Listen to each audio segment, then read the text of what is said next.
আসসালামু আলাইকুম রহমতুল্লাহি বারাকাতু। আপনাদের সামনে একটি ভিডিও নিয়ে এখন আসছি, কিভাবে আপনারা জিমেলের মধ্যে নাম পরিবর্তন করবেন এবং যেটাকে আপনারা গুগল অ্যাকাউন্ট বলেন। তো ভিডিওটি শুরু করার আগে আপনাদের কাছে একটু অনুরোধ রইল, আমার চ্যানেলটিকে আপনারা সাবস্ক্রাইব করে পাশে থাকবেন। এখনও যারা সাবস্ক্রাইব করেননি আপনারা সাবস্ক্রাইব করে নিন। তো প্রথমে আপনারা গুগল অ্যাপসের মধ্যে ঢুকে যাবেন অথবা কোনো ব্রাউজারে। আমি গুগল অ্যাপসে ঢুকে গেলাম। তারপরে আপনারা গুগল অ্যাকাউন্ট এখানে অপশন করবেন, ক্লিক করবেন।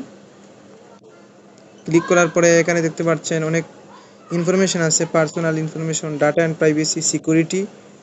তো আরও অনেক অপশন আছে। তো আপনারা পার্সোনাল ইনফরমেশনে আসবেন। এখানে আসার পরে তো আমরা যেহেতু নাম চেঞ্জ করব, এখানে চাইলে আপনারা অনেক কিছু চেঞ্জ করতে পারবেন। তো আপনারা নামের মধ্যে ক্লিক করবেন। তারপরে আপনারা এই নেম অপশনের মধ্যে এখানে ক্লিক করবেন। এটা হচ্ছে এডিট অপশন। তারপরে আমরা এই নামের মধ্যে ক্লিক করব, আমাদের ইচ্ছা মতো নাম দিতে পারবো।